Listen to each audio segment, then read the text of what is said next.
Hi students, 12th standard accountancy chapter 1 illustration 14 from the following details calculate credit purchases. Details read பண்ணலாம்.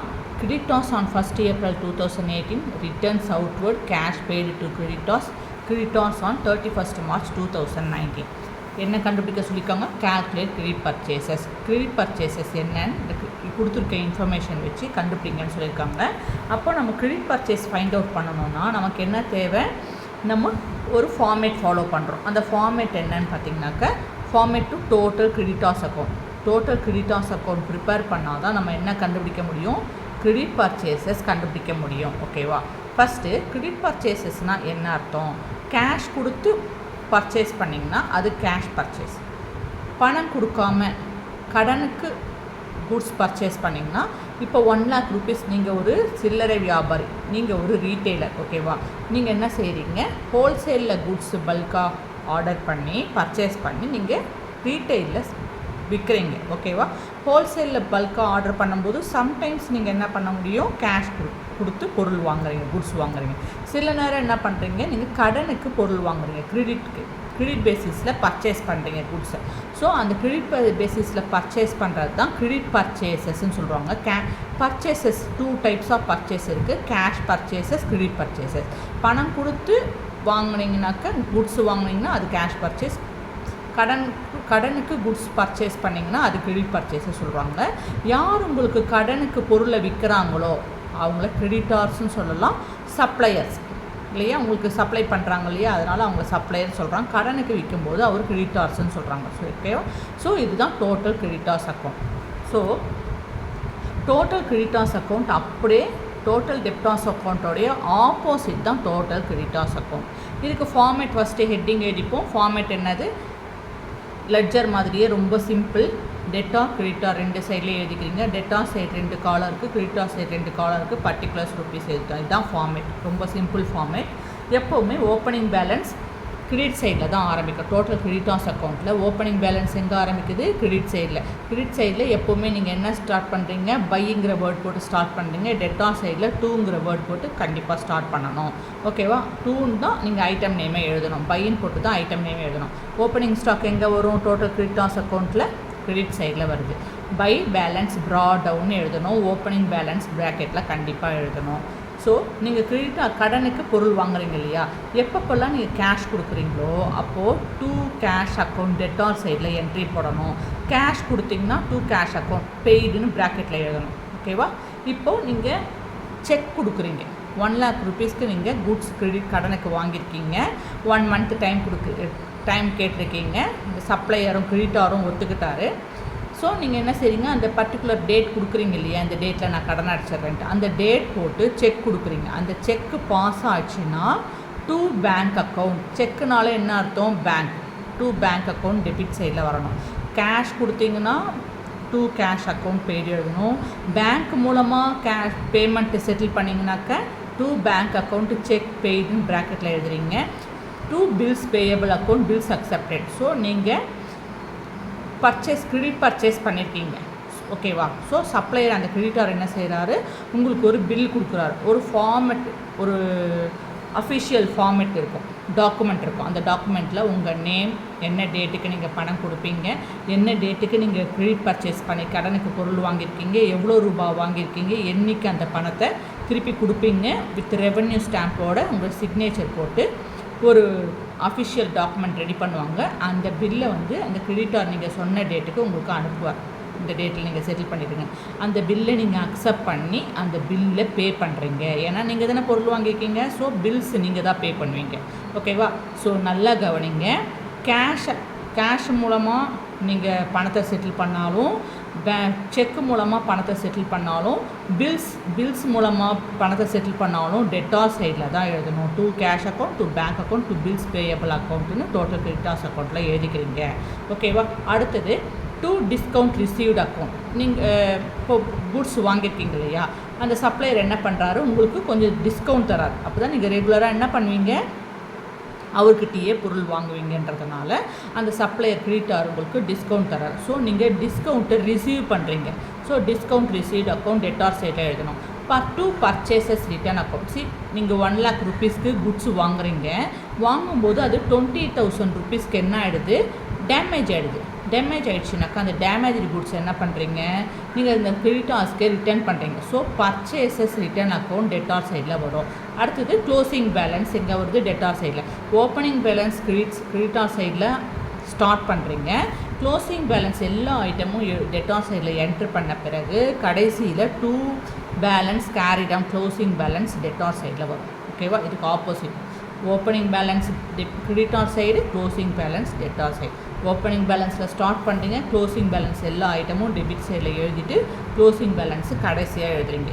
ஓகேவா, இதுதான் debtor சைடில் appear ஆக items. Creditor சைடில் என்னென்ன ஐட்டம்ஸ் அப்பியர் ஆகுதுன்னு பார்த்தீங்கன்னாக்கா ஓப்பனிங் பேலன்ஸ், அடுத்தது பை பேங்க் அக்கௌண்ட். ஸோ நீங்கள் என்ன பண்ணுறீங்க, அமௌண்ட்டு பே பண்ணணும் இல்லையா, செக் பாஸ் ஆகிடுச்சினாக்க கேஷ் அவருக்கு வந்துடுச்சு கிரெடிட்டாருக்கு, அதனால் 2 பேங்க் அக்கௌண்ட்டு செக் பாஸ் ஆனதுனாக்கா செக்ஸ் பெய்டு. இங்கே என்ன ஆகுது, அதே செக்கை நீங்கள் சொல்கிற டேட்டில் நீங்கள் அந்த உங்களோட அக்கௌண்ட்டில் பேங்க் இப்போ 1 lakh rupeesக்கு நீங்கள் கிரெடிட் பர்ச்சேஸ் பண்ணியிருக்கீங்களா, ஸோ நீங்கள் இப்போ நெக்ஸ்ட் மந்த் 20th அன்றைக்கி நீங்கள் 1 lakh rupees பே பண்ணிடுறேன்னு சொல்கிறீங்க.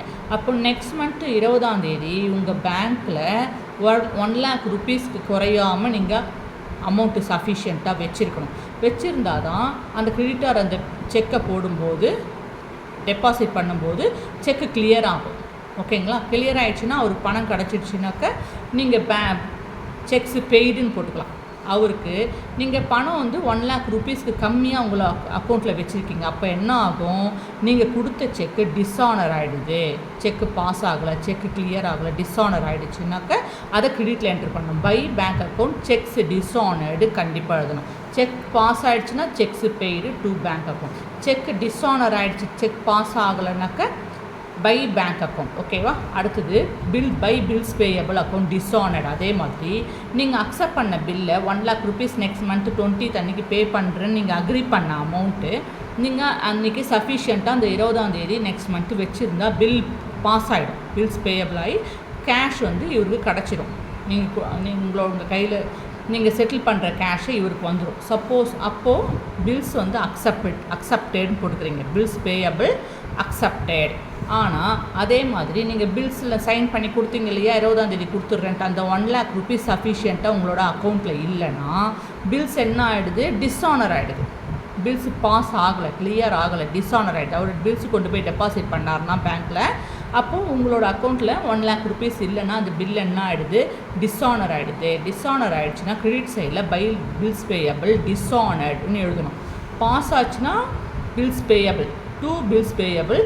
டெபிட் சைடில் கேஷ் கொடுத்தா கேஷு, செக்ஸ் கொடுத்து பாஸ் ஆச்சுன்னா 2 பேங்க் அக்கௌண்ட், பில்ஸ் அக்செப்ட் ஆகி பில்ஸ் பாஸ் ஆச்சுன்னா 2 பில்ஸ் பேயபிள் அக்கௌண்ட். ஓகேவா, பேங்க்கில் செக்கு கொடுத்து செக்கு கிளியர் ஆகலை, டிஸானர் ஆகிடுச்சுன்னா by bank account, bills payable நீங்கள் அக்செப்ட் பண்ணி அந்த 1 lakh rupees சஃபிஷியண்ட்டாக இல்லை அந்த டேட் அன்றைக்கி பில்ஸ் அப்போது கிளியர் ஆகலை, டிஸானர் ஆகிடுச்சுன்னா கிரெடிட் சைடில் என்ட்ரி போடணும். கிரெடிட் சைடில் 3 என்ட்ரி தான். Opening balance, by bank account, cheque dishonour ஆச்சுன்னா இங்கே வரும். அதே போல் பில்ஸ் டிஸானர் ஆகிடுச்சுனாக்க பில்ஸ் பேயபிள் கிரெடிட் சைடில் வரும். இந்த 3 என்ட்ரி தான். ஸோ உங்களுக்கு கிரெடிட் பர்ச்சேசஸ் எங்கே அப்பியர் ஆகுது, பேலன்சிங் ஃபிகர் எங்கே வருது, கிரெடிட் சைடில் வருது. ஓகேவா, கிரெடிட் பர்ச்சேசஸ் ஆன்சர் கிரெடிட் சைடில் வந்ததுன்னா டெபிட் சைடில் டோட்டல் ஹையர் வேல்யூ எங்கே இருக்குது, ஹையர் வேல்யூ தான் டோட்டல் நமக்கு. So higher value debit side total கிடைக்கும், ஆன்சர் கிரெடிட் சைடில் கிடைக்கும். ஓகேவா, இதுதான் ஃபார்மேட். என்ன format, total creditors account prepare பண்ணி கிரெடிட் பர்ச்சேசஸை கால்குலேட் பண்ணுறோம். ஸோ இந்த ஃபார்மேட் பிரகாரம் நம்ம என்ன பண்ணுறோம், இப்போது மார்க் பண்ணிக்கிறோம். So creditors on 1st April 2018 இது opening balance of the creditors account. So opening பேலன்ஸ்னால் எங்கே வருது, credit side. Total creditors account prepare பண்ணும்போது கிரெடிட் சைடில் ஓப்பனிங் பேலன்ஸ்னு எழுதணும். Balance brought down by balance brought down. Return அவுட்வர்ட்ஸ்னால் என்னது, பர்ச்சேசஸ் ரிட்டர்ன் எங்கே போகுது, டெட்டார் சைடு. கேஷ் பெய்டு, பணம் கொடுத்துட்டீங்க கிரெடிட்டார்ஸ்க்கு, அப்போ என்ன ஆகுது, 2 கேஷ் அக்கௌண்ட் டெட்டார் சைடு. அடுத்தது creditors on 31st March 2019. So இது வந்து closing balance of the total creditors account. Closing balance எங்கே வரும், டெபிட் சைடில் அப்பியர் ஆகும். ஸோ நம்ம ஐடென்டிஃபை பண்ணி மார்க் பண்ணிட்டோம். இப்போது as per the format first என்ன எழுதிக்கிறோம், இப்போ நமக்கு என்ன கண்டுபிடிக்கணும், கால்குலேட் கிரெடிட் பர்ச்சேசஸ்னாக்கா நம்ம என்ன ஃபார்மேட் யூஸ் பண்ணணும், டோட்டல் கிரெடிட்டார்ஸ் அக்கௌண்ட் ப்ரிப்பேர் பண்ணி கிரெடிட் பர்ச்சேசஸ் கண்டுபிடிக்க போகிறோம், ஃபைண்ட் அவுட் பண்ண போகிறோம். ஸோ ஹெட்டிங் எழுதிக்கிறோம், டோட்டல் கிரெடிட்டார்ஸ் அக்கௌண்ட். ஃபார்மேட் என்னது, debtor and creditor, particulars rupees ரெண்டு சைட்லேயும் எழுதிட்டோம். ஓகேவா? இப்போ பார்த்தீங்கன்னாக்கா ஃபஸ்ட் என்ன எழுதணும், ஓப்பனிங் பேலன்ஸ் எங்கள் சைடு வருது, கிரெடிட் சைடில் அப்பியர் ஆகும். Opening balance creditors on 1st April first நாளே opening balance 31st closing balance. Opening balance 50,000 creditor சைடில் என்டர் பண்ணிட்டோம். அடுத்தது ரிட்டர்ன் அவுட்வர்ட்ஸ் கேஷ் பெய்டு, அடுத்து கிரெடிட்டார்ஸ் ஆன் 30 க்ளோசிங் பேலன்ஸ். மூணுமே எங்கே வருது, டெட்டார் சைடில் அப்பியர் ஆகுது. So as per the format நம்ம என்ன செஞ்சிட்டோம், டெட்டார் சைடில் 2 cash account paid 1,60,000 return outwards account and 2 balance carry down. இது என்னது, ப்ராக்கெட்டில் க்ளோசிங் பேலன்ஸ்னு எழுதிக்கணும். ஓகேவா? இப்போது உங்களுக்கு எந்த சைடு ஹையர் வேல்யூ இருக்குது, டெட்டார் சைடில் தான் அதிகமான வேல்யூ இருக்குது. எவ்வளோ இருக்குது, 2,36,000. ஸோ 2,36,000 நம்ம டோட்டலாக ரெண்டு பக்கமும் எழுதிக்கிறோம். இந்த டோட்டல்லேருந்து என்ன செய்கிறோம், 50,000 லெஸ் பண்ணோம்னாக்க நமக்கு டிஃப்ரென்ஸ் எவ்வளோ கிடைக்குது, 1,86,000 கிடைக்குது. இந்த 1,86,000 தான் என்னது, பர்ச்சேசஸ். என்ன பர்ச்சேசஸ், கிரெடிட் பர்ச்சேசஸ். இதுதான் பேலன்சிங் ஃபிகர். 1,85,000 பேலன்சிங் ஃபிகர் எவ்வளவு, இதுதான் கிரெடிட் பர்ச்சேசஸ் நம்ம கால்குலேட் பண்ணிட்டோம். Okay, thank you.